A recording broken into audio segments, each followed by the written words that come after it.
ಈ ಸರ್ಕಾರದಲ್ಲಿ. ಈ ಸರ್ಕಾರ ಬರೀ ಸಮಿತಿ ಮತ್ತೆ SIT ಮಾಡೋದ್ರಲ್ಲಿ ಬಿಸಿ ಇದೆ. ಅವ್ರು ಅಷ್ಟೇ ಇಂಡಿಯನ್ ಮಾಡೋರು. ಅದೊಂದು ಗ್ಯಾರಂಟಿ, ಒಂದು ಮಾತೆತ್ತರು ಗ್ಯಾರಂಟಿ. ನುಡಿದಂತೆ ನಡೆದಿದ್ದೇವೆ, ನುಡಿದಂತೆ ನಡೆದಿದ್ದೇವೆ, ಇದೊಂದು ಹೇಳ್ಕೊಂಡು ತಿರಿಕೊಂಡು ಕೂತವ್ರೆ.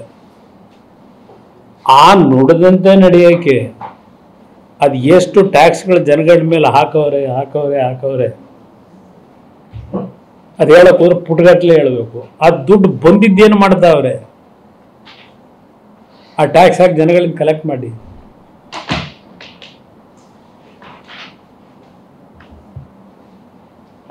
ಈಗ ಅದೆಂಥದ್ದು, ನಿನ್ನೆ ಕ್ಯಾಬಿನೆಟ್ನಲ್ಲಿ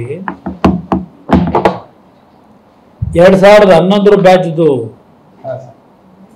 KPSC ನಿನ್ನೆ ಕ್ಯಾಬಿನೆಟ್ನಲ್ಲಿ 2011ರಲ್ಲಿ ಇದ್ದಂಥ KPSCಯ ಮೆಂಬರ್ಗಳ ಮೇಲೆ ಕೇಸ್ ಹಾಕೊಂಡಿದ್ದಾರಲ್ಲ.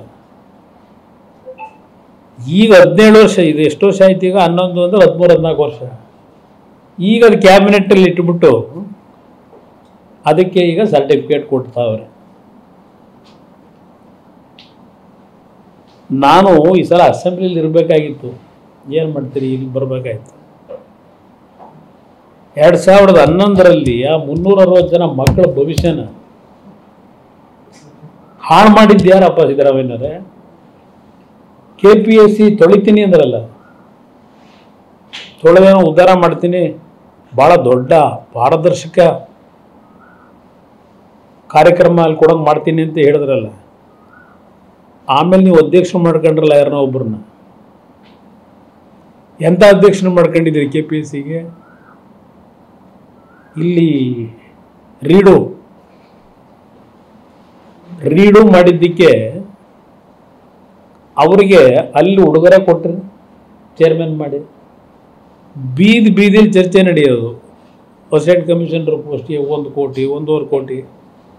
ಇದು ಪಾರದರ್ಶಕ ಪರಿಶುದ್ಧವಾದಂಥ ಆಡಳಿತ ತಂದರು ಇವರು. ಅದೇಂತೂ ಈಗ ಮೊನ್ನೆ ಅಸೆಂಬ್ಲಿಲಿ ಬೇರೆ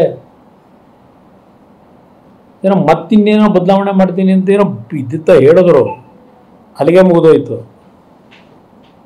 ನೀವು 18 ಜನನೋ 16 ಜನನೋ ಈಗ ಅಲ್ಲಿ KPSC ಮೆಂಬರ್ ಮಾಡ್ಕೊಂಡು, ಪಾಪ ಅವ್ರಿಗೆ ಪೂರ ಜಾಗ ಐತೋ ಇಲ್ಲೋ ಗೊತ್ತಿಲ್ಲ. ಅಲ್ಲಿ 16 ಜನಕ್ಕೆ ರೂಮ್ಗಳು. ಆ ಸೆಲೆಕ್ಷನ್ ತಾನೇ ಎಂತೆಂಥವ್ರನ್ನ ಮಾಡ್ಕೊತೀರಿ?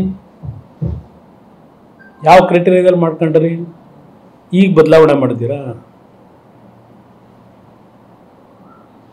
ಒಂದು ಎಕ್ಸಾಮ್ ಸರಿಯಾಗಿ ಮಾಡಲಿಲ್ಲ KPSCಲಿ.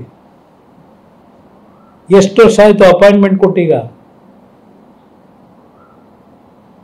ಯಾವ ಮೀಸಲಾತಿ ಕೊಟ್ಟು ಏನು ಮಾಡ್ತೀರಪ್ಪ? ಸರ್ಕಾರದಲ್ಲಿ 2.25 ಲಕ್ಷ ಖಾಲಿ ಇಟ್ಕೊಂಡು ನೌಕರಿನ ಒಂದು ಅಪಾಯಿಂಟ್ಮೆಂಟ್ ಕೊಡದೆ